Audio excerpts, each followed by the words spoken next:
Hey, everybody. This is Rob Packard from Medical Device Academy. And today we have a special treat. We have a guest speaker. The guest speaker is Valentina Flores from Red Sentry. She's waving to us. Thank you, Valentina. And we have Jenny Goldschmidt as well. Jenny's the account representative for Red Sentry. Red Sentry is a cybersecurity testing firm. And so with this new FDA guidance document that was released this week on the testing requirements for cybersecurity of medical devices, we now need to find cybersecurity testing firms so we can actually attach the test reports to the 510K submissions and de novos. And we've been looking for a good firm that could help our clients. And we didn't want something that was going to be hundreds of thousands of dollars, because even though a large company can afford that, most of our customers are small companies that have medical devices, or they have apps, or they have a website, cloud-based services. They all need different levels of cybersecurity protection. And so finding a company that was affordable and also could do some of this very quickly was ideal. And when I get to talk to Valentina and Jenny, I was like, I think we found somebody that would be perfect for our clients. So I said, would you be interested in a video for us to describe your services, and how much does it cost, what's involved? And she said she'd be happy to. So thank you very much for coming. To sort of start us off with a couple of questions here, or comments and then questions. When you have medical devices, not every medical device requires cybersecurity testing, and not every medical device has cybersecurity risks. We see some companies say, well, we don't want to have to do that testing. We don't have to do that documentation. So they'll purposely eliminate ideas from the design inputs as we're not going to have any wireless functionality because we don't want to have to do cybersecurity. And that's one of the key factors. Is if you have wireless functionality, or if you have a USB drive or an SD card that you can plug in and remove from your device, those are potential vulnerabilities of the hardware that the FDA has identified. And if you have those, then you'll have to provide some cybersecurity documentation with your device, and now cybersecurity testing. But starting in fiscal year 2024, next week, the FDA is going to start requiring that testing to be attached to your 510K submission, not just the risk management summary for cybersecurity, not just the cybersecurity test plan, but you're actually going to have to now do vulnerability testing and penetration testing. And many of our clients are scared about this and worried about this. And we're hoping that Valentina can explain how we can do this in a lot less expensive way, a lot faster. So now I will let Valentina give her presentation. And if you have any questions, like I said, please put them in the chat below, and we will be happy to include your questions after Valentina gives her presentation. And also, as I said at the beginning, we're going to be posting this on YouTube. So don't show anything or share any videos that you don't want somebody to see on YouTube. We will be providing this on our YouTube channel, but you'll be able to put comments there as well. Thanks, Rob. Hey, everyone. Nice to meet you guys. Just first off, it's so sad to me that people are avoiding new ideas and features just because they're scared of cybersecurity, because cybersecurity has come such a long way in the last few years. It used to be that you had to be some Fortune 500 to afford cybersecurity, or it took months and all of your manpower, and it's really just not the case anymore. So I'm really thankful Rob brought us here to kind of talk about what that process is and kind of demystify some of that, because technology is not going away, even though right now it's only those certain subsects that need it. At some point every company in America or across the world is going to have to get this stuff done. So it's evolving more and more. So happy to be here talking about that today. So like he said, we're a offensive cybersecurity. Rob muted me. Red Sentry is an offensive cybersecurity firm. So what that means is we hack into you before hackers do. So we show you where all your vulnerabilities are so that you can patch them up before someone uses it against you. So that's what we do. We do it in two main ways. Penetration testing, you might have heard of. That's where we test your system with human ethical hackers, the good guy hackers. So they'll hack in, show you those vulnerabilities, and we'll provide you with a report.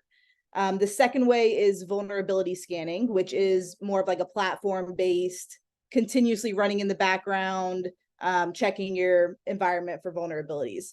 So those are the two main things that we do at Red Sentry. And these are the new FDA requirements, or newly enforced FDA requirements. We're going to get into all these, so I don't want these to scare you if any of these words are like, what is it talking about?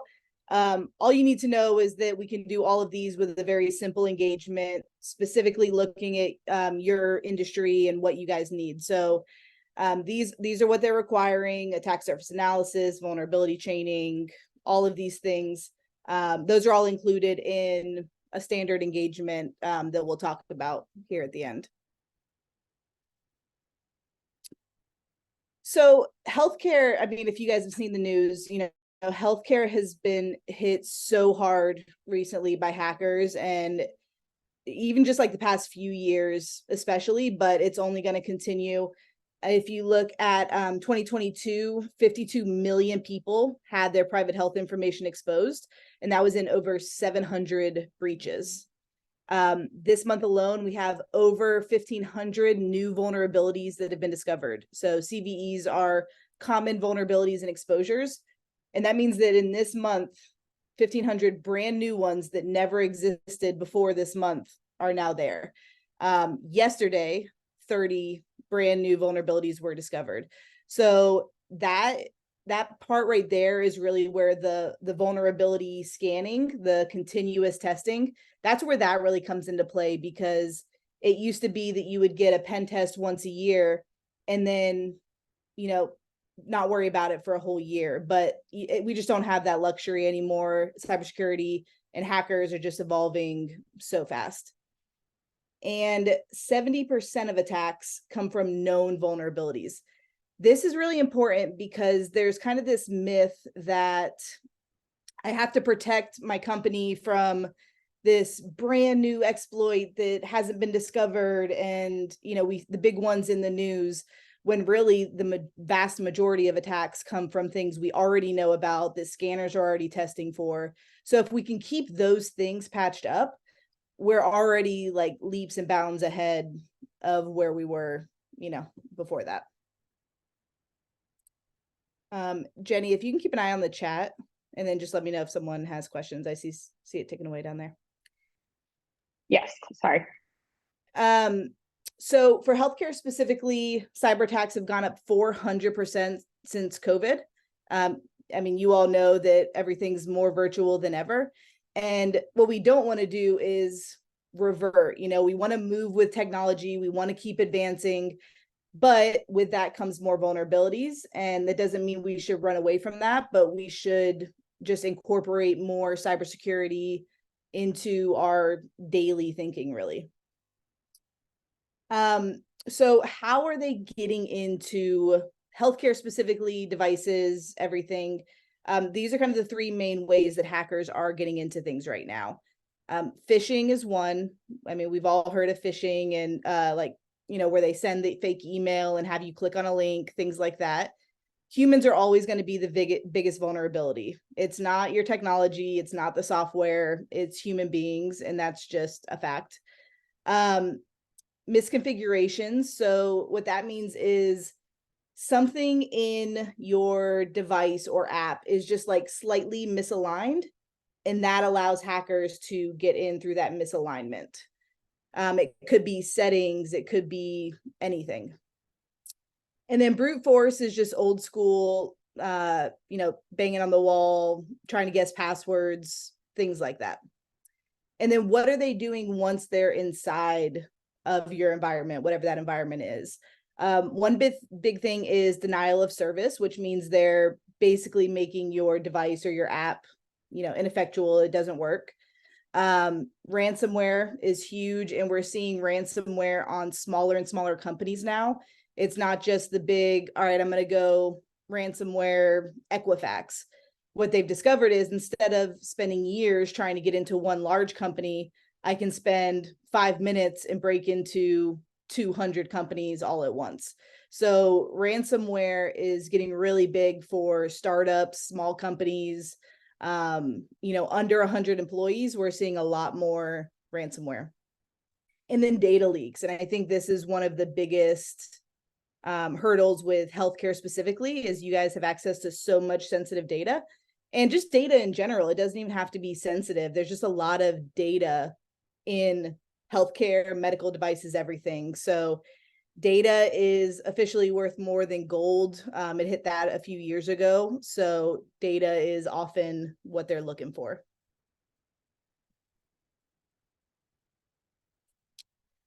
So there's two sides of cybersecurity, and I just want to go over this briefly because I think it's important to kind of take a step back and like, what are we actually talking about here? A lot of cybersecurity, what you think of is defensive cybersecurity. And defensive is like your firmware, your firewalls, your everything you build up to protect your environment. Then you have offensive, which is what we do. And that's where we're testing your defenses out. Offensive cybersecurity is really undervalued. You can't truly test your defenses yourselves. You have to have a neutral third party come in and test it. At Red Sentry, we don't even test our own stuff. Even though we have a whole team of hackers, we do not test anything we build. We get someone else to do it because it's just the only way to have that unbiased view. And then the other broad thing I want to talk about is just the word hacker. I've already said it a few times. We use hacker a lot for that bad guy, and that's not always the case. There's three main types of hackers. There's black hat hackers, which are the bad guys, the attackers, bad actors. There's so many names for it now. Those are the guys breaking in and stealing stuff, doing whatever they're doing in there. There's white hat hackers, which is like what our team is. So we're the good guys. They are hackers. Hackers isn't a bad word, but they're ethical hackers, and they're doing it, with permission and with the right intention. And then you have gray hat, who are kind of this middle ground. They might work as like a ethical hacker by day, but then, dabble in some bad stuff at night. So it's kind of this like gray area in between those two. And then kind of what we're mainly here to talk about today is vulnerability scanning versus penetration testing. So to make a complicated answer simple, really both of these are kind of required by FDA now. And I'll talk about why kind of when we look at what the different subsections are. But a penetration test is a deep dive into your system, right? Like I said before. So it's conducted by a team of hackers. We know that your company is vulnerable to this because we saw this sensitive data. Now we can tell you guys how to protect it. A vulnerability scan, while it is a cyber risk assessment, it's a lot more like the low-hanging fruit. It's a more like broad look. It's not going as deep. So for example, a vulnerability scan might say, hey, you're using this version of software. It has known vulnerabilities, so you could potentially be vulnerable to it. That's kind of the difference here. It's like a surface level versus a deep dive. We like to equate it with scuba diving and snorkeling. So your vulnerability scan is kind of like snorkeling. It's easy, it's cheap, surface level, you get to see stuff, but you're not going to go as deep as that scuba diving would go. So that's kind of the difference there. And long story short, you need both of these for FDA now if you have that wireless aspect or the app or cloud or anything like that. And really all companies should be doing these side by side because they're completely different things. Even though they can both be counted as like a cyber risk assessment, they're really doing two completely different goals. So Red Sentry does both of those, and even our vulnerability platform is a little bit different than others. We are going a step farther than other vulnerability scanners. So we are doing some base level, like proof of concept as we're doing these vulnerability scans to show you not just, hey, you could potentially one day be vulnerable to this, but hey, we do have a little bit of proof of this. It's a real threat. You should look at this more seriously. And then we have our whole team of actual pen testers, human beings doing the hacking. So going back to the actual FDA requirements, all of these 6 components, and I think, Rob, we're going to release a more detailed look at everything through some blog posts, but all 6 of these basic components are satisfied by a pen test with vulnerability scanning attached to it for the rest of the year. And we'll look at what that engagement looks like. I wanted to walk you guys through 2 recent medical device tests that we did at Red Sentry, just to give you an idea of what this engagement would look like. So we recently, over the summer, did an EKG monitoring tool. We scheduled it within 6 days. The report was delivered 5 days later. Total cost was $7,200. 2 findings we found that were, more of note is we had bypassable restrictions to sensitive data, so we were able to get into sensitive data, and we also gained unauthorized control over the total device. So we had total control over everything inside of there. We also did an AI neurosurgery device. I think it was like either last month or the month before, just recently. That was scheduled in 10 days, and the report was delivered 8 days later. It was a little bit larger of a project. The cost for that was $9,500. And 3 findings here were broken access controls. We were given like user access, and we were able to get like higher access, higher privileges. There was sensitive data exposure and password protection bypass. So those were just 2 recent engagements. Every engagement is going to look a little bit differently. With the type of clients, I think Rob and, we kind of work with similar size clients and similar types of companies. So, we've been able to kind of figure out a range of what these tests would look like, just to give you guys an idea. But every test is going to be a little bit different. So this is what the process looks like. And I promise it's easier than it even looks on this slide. It starts out with just a scoping call. And all that is a 15-minute call, look at the environment, see what kind of device it is, what it's connected to, very high level. And from there, we usually have enough to go ahead and get the contract signed, everything, get it scheduled, figure out exactly what testers we want on the test. For example, if you have a mobile app, we have testers that are specifically really good at mobile apps or, devices, hardware, things like that. So the scoping call is just for us to figure out vaguely like what type of engagement that's going to look like. You'll also do once everything's signed, we'll do a kickoff call with the project manager. Every company that we work with gets a dedicated project manager. And the reason for that is this stuff can be really confusing. We don't do anything. We don't have FDA as our governing body, but, we go through other audits and things, and it can just be so overwhelming for leaders to figure out like what's needed. And that's where, people like Rob and, his company come in and really like walk you through all that. We're doing the same thing here. So we're going to have someone walking you through every step and just making it easy for you. Then we'll do the active testing. Like I said, generally maybe like a week, could be a little bit longer, and then report delivery immediately after that. So in the type of engagement that would satisfy all of these FDA requirements, generally what's going to be included is complete device testing. That'll include any mobile apps, any APIs, anything associated with that device.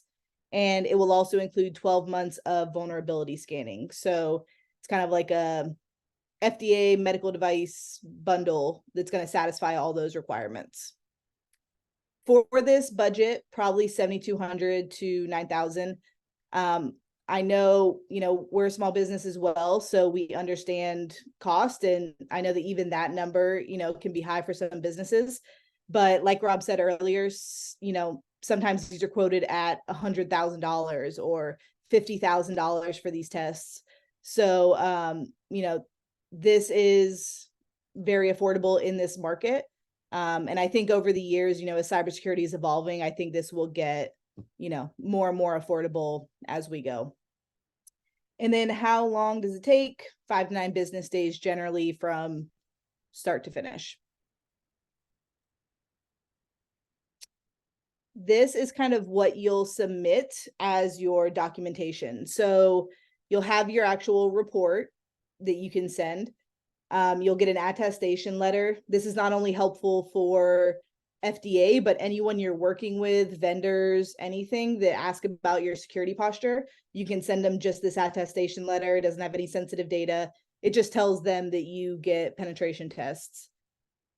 And then there's also what's called remediation testing, which is where you'll fix everything and then we'll test it again. All of that is included in that cost. So if we find, 3 vulnerabilities, we'll give you resources on how to fix those, recommendations, things like that. And you come back to us and say, hey, we fixed these. Can you check again real quick? We'll check and then we'll give you kind of that clean bill of health, no pun intended. And it'll show the FDA like, hey, we're clean. We've satisfied all these requirements. And then you can submit that remediation report as well. So to kind of get started, the first step, Jenny put her email, hello at Red Sentry, would also go to her, but she gave her email in the chat. We also have this link that Rob can link out on the YouTube page. And this is just our scoping form. That's kind of a nice first step before we do the scoping call. But just reach out to Jenny and she'll get you set up and we'll just take a look at the environment and let you know what that engagement would look like. That's it. Thank you very much, Valentina.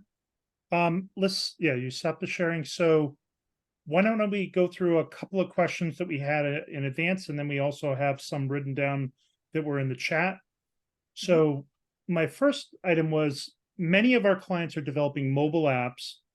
What would our clients need to provide Red Sentry to get started with the testing? Yeah, so to get started, like I said, that 15-minute scoping call is really going to be all we need for a mobile app. For example, if you went to that scoping form, it would just ask you how many pages are in your mobile app, which is something maybe only the developers would be able to answer. We're just trying to get a vague idea of what that looks like. So the answer is really all we need to get started is that 15-minute call where we can take a look at what we'd actually be testing. And then we can do the rest from there. So very easy to get started. It's not a complicated onboarding process. And part of the reason for that, Rob, is we don't like to give our hackers too much inside info, because you figure any hacker, like any malicious hacker off the street, they're not going to have, your complete architecture or how everything works. So we kind of like to go in blind like that, the same way a hacker would, so that we can more closely mimic what that looks like. There was another question we were going to ask that I think you already answered, but I think it's worth repeating. Assuming that vulnerabilities are identified, because I would be surprised if you even have pen tests with no findings. That would be sort of like doing an audit with no findings for us. Once the company gets that list, then they need to resolve those. Does your company get involved with that, or do you have subcontractors that you recommend? And then you mentioned that the company might come back to you and ask you to retest. How is that handled? Is it a whole new project, or is that just an hourly consulting to retest? Yeah, good question. So we don't fix anything ourselves, and the reason is just staying completely neutral and detached from it. We do give resources and YouTube videos, and we show you exactly how to fix it. So often our clients, even our less technical clients, are able to fix those on their own. However, if you do want help with that, we can recommend people that, you know, we've used in the past that we trust to help fix things. As far as once those are fixed, it's not a whole new project. It's not a big back and forth. You would just come to us and say, hey, we'd like to get these rechecked, and that's all included. There's no more hourly rates or anything like that. It's included in that initial test price. And so we would go back in, our testers would look at those, see if they've been fixed, and then give you a new report that shows, hey, they did have these, they fixed everything, they're good to go.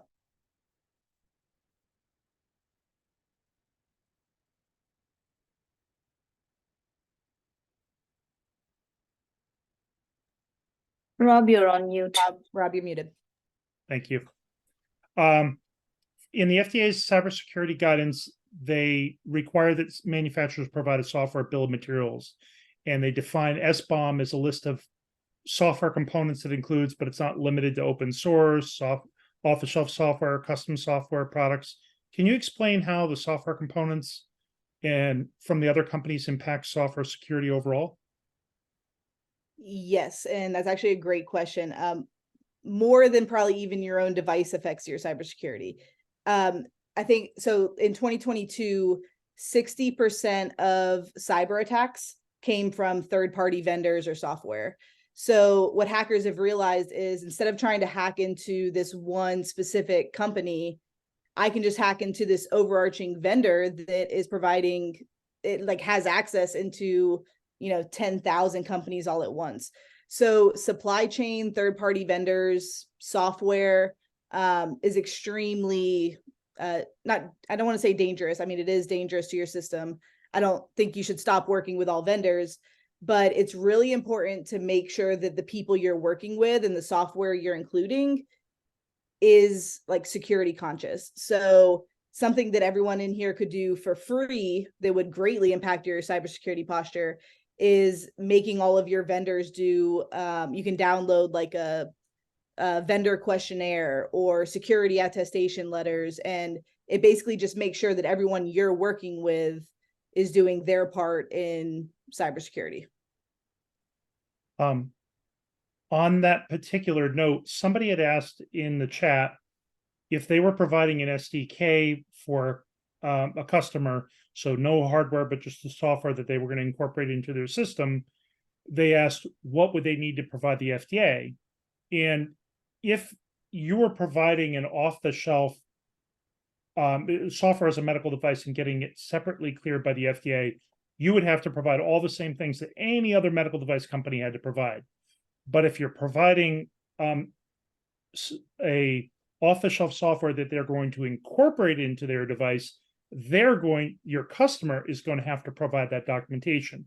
So the things that you can really help yourself with to sell your product is, number one, get all this done for your own product before you even approach that customer, so that you know you're not part of the problem, and they can count on, oh, I already have software documentation and cybersecurity documentation for this off-the-shelf software that I'm going to be incorporating into my device.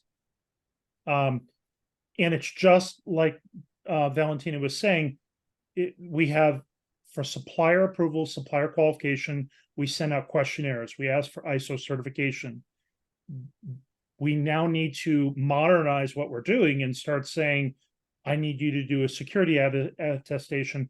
I need you to put security controls in place for your email, for your server where you store your data, for everybody's laptop that they're using. You need to do that so you don't infect what I'm working on, or give some sort of a vulnerability that somebody can use to access our system, or create problems with our software and our hardware.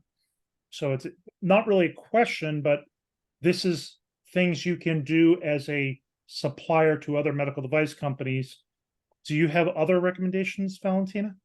Yeah, well, we hadn't even talked about this, Rob, but I can give you just like a sample like vendor questionnaire that you can make available to, everyone. And that can just be a good place to start, just kind of like a building block of it.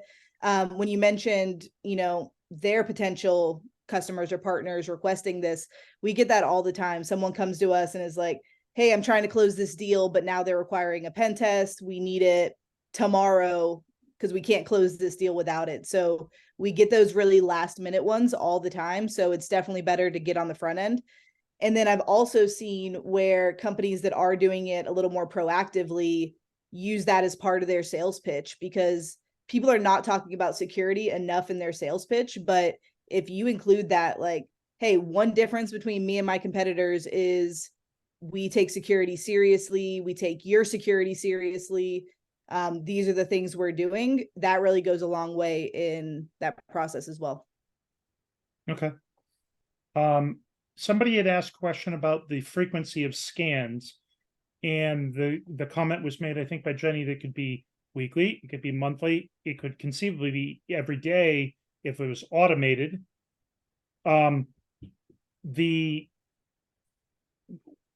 If you're doing something that's every single day, how does that work for a company that they say that we actually need something scanned on a routine basis every day or continuously? Yeah, so our scanner has all those options built right in. So you can choose whatever you like. You can have it run daily.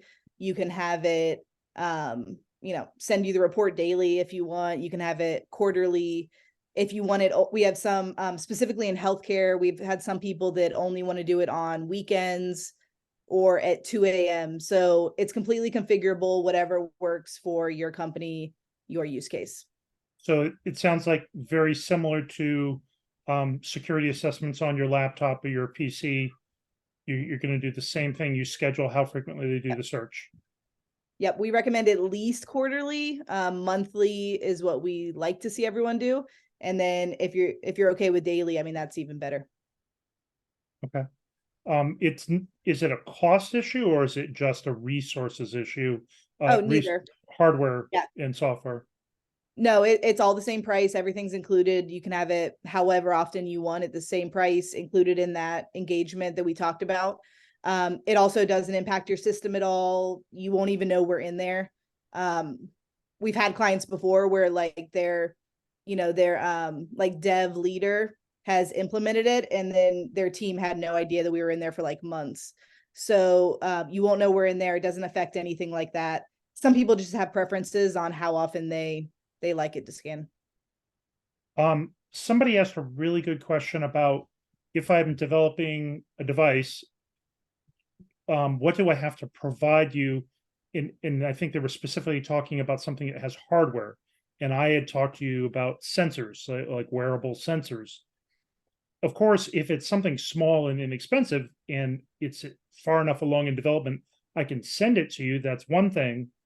But I've heard of companies using sandboxes, just like we use for unit testing and integration testing. We would do that in a sandbox before we put it on the hardware, maybe even before the hardware exists. But do you have other tools that you would use, or are those the most common? Yeah, we can do any of the above. A lot of times for devices, we're mainly doing remote testing. That's usually the main threat. So we're testing the firmware, we're testing the app, anything connected to the cloud, things like that. If you're going to send us a device, yeah, it's whatever you'd like to provide us to test. So it's completely up to the client. We can do sandbox, whatever works. Okay. And somebody had asked what stage of development would we do this? I think feel free to point out I'm wrong because I'm not the expert here.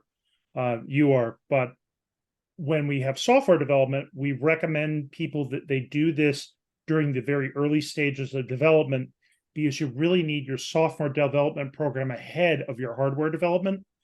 Otherwise, you can't do electrical safety testing because the software validation has to be done because the electrical safety house says, did you do software validation and where's the records of it? the same should be true, I would think, of cybersecurity. Maybe it's in between the two. Maybe it's after software and before hardware, electrical safety. But in that, before your development of hardware is done, that really needs to be done. Yeah, and it also just saves you a lot of time and energy. Sometimes we find a vulnerability that's the answer is, hey, update this version.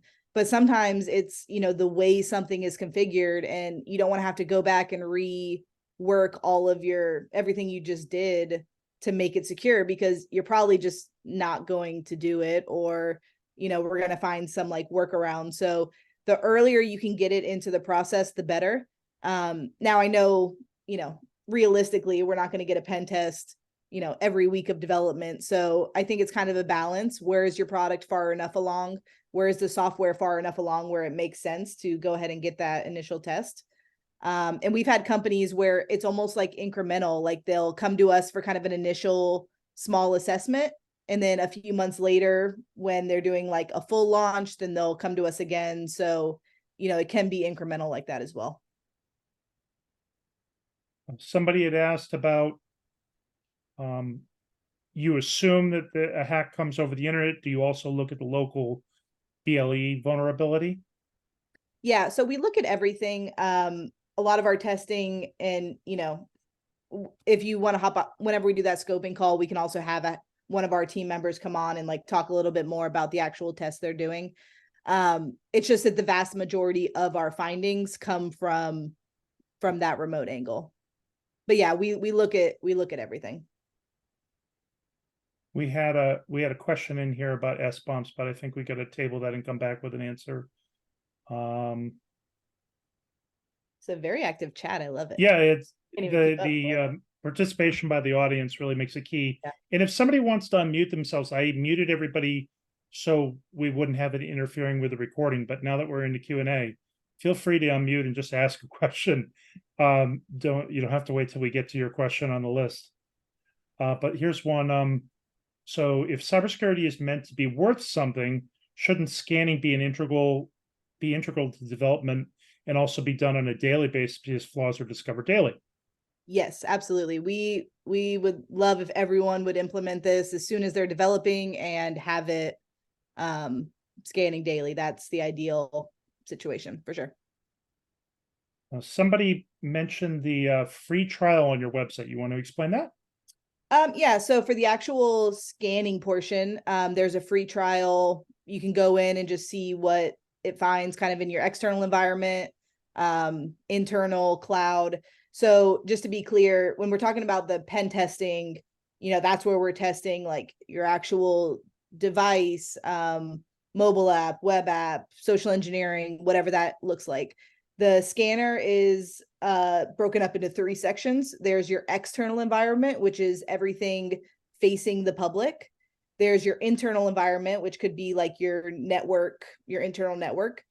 And then there's your cloud environment, which could be AWS, GCP, Azure. So those are the 3 main things that the platform itself is looking at. So if anyone wants to go check out our trial, let Jenny know, just because she can help you along, but you can just go sign up yourselves as well and then talk to us separately about the pen testing portion and just see what we find. We also have some dark web monitoring in our platform, so it can look for like leaked credentials if anyone in your company has been a part of a password leak, database, etc. Gary asked a question here. I'm not quite sure I understand it, but we'll see. If a device is managed by a third-party MDM system, how would the pen testing apply, such as using IBM Mass 360? Yeah, good question. So we can do it a variety of ways. We can still test even if it's managed by a third-party system. But let me check on the specific, like the engagement that we were talking about that would apply for these FDA guidelines. Let me check and see under the FDA where that would lay. Yeah, we have a client that makes bridge software. So you have hospital information systems, you have lab instrumentation that's used to do all the testing of patients for their critical chemistry labs and blood lab results. But then you have software that communicates the two. So There's not somebody actually running around the hospital with a test report, handing it to somebody anymore. Now it's all electronic in the information system, and they have the ability to flag results that are out of range. That company is the largest company in the world for making that type of software that communicates between instruments and the hospital system. So you have the hospital information system is a class 1 device that doesn't require 510K clearance or de novos, but they're supposed to do their own design validation. So you're putting all your information into a system that has no regulatory approval of any kind. And we're taking their word for it that they've done all the proper validation. Yet companies that have 510Ks don't even have cybersecurity testing in most cases. Then we have the instrument manufacturers. They usually have a 510K, and they haven't done testing either because this is a new requirement. And then you have the company in the middle that isn't even considered a device that's communicating between everything and policing everything. So this is definitely a complicated situation for a hospital because the list of vulnerabilities is almost limitless. You have all the thousands of instruments that are in a hospital. It's not just the lab, it's every blood pressure cuff, every temperature measurement, every ECG, everything in every room for, let's say, 1,000-bed hospital. It's gigantic. And then you have an information system that's a class 1 device, and then bridge software that isn't even considered a device managing it all. So it's a true nightmare, and this is why the FDA is so worried. They've made this a top priority for a reason, but they've also chosen not to regulate the bridge software, and they've chosen not to regulate other things unless they fall into a certain category where it's high risk. If it doesn't, nope, we don't want to look at it. So it's quite a challenge to figure out where's my vulnerability? Everywhere. Yeah, and I know, like, obviously we're talking about two completely different questions here. It's, should I be getting testing? And then like what should I be doing? And then like, what is required of me to do? And those are two very different questions. My answer for what should you do is, always going to be extensive. You should be getting, phishing done. You should be getting testing, scanning, everything.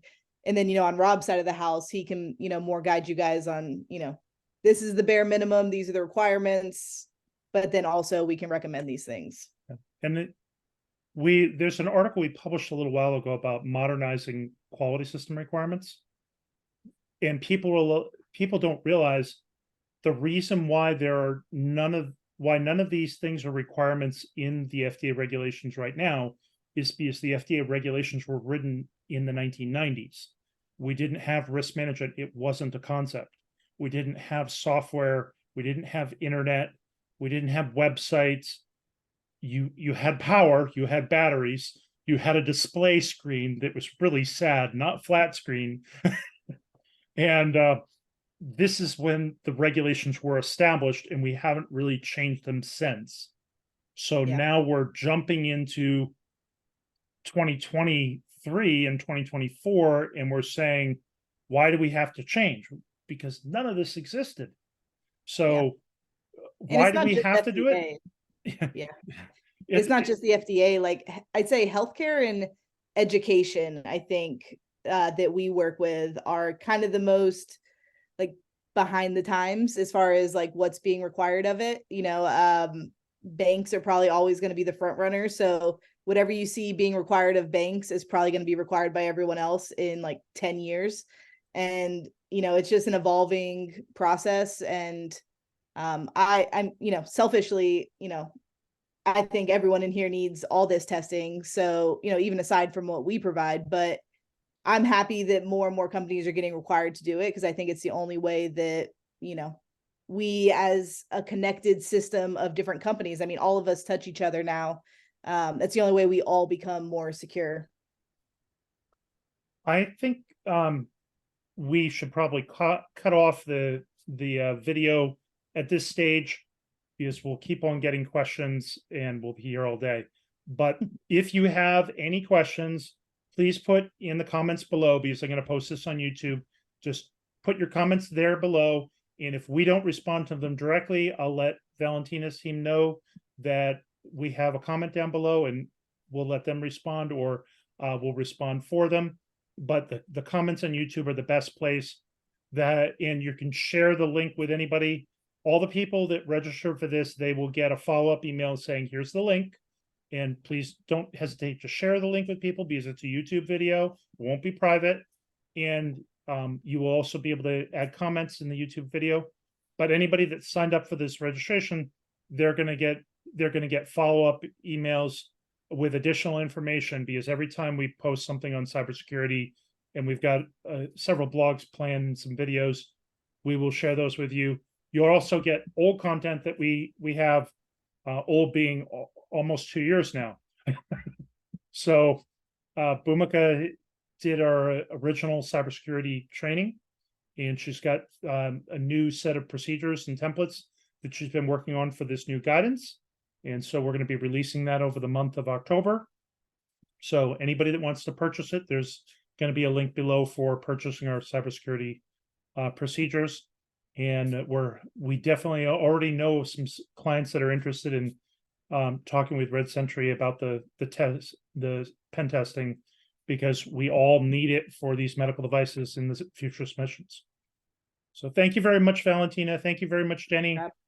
We really appreciate, and looking forward to talking with you again. Thanks, everyone. Bye-bye, everybody.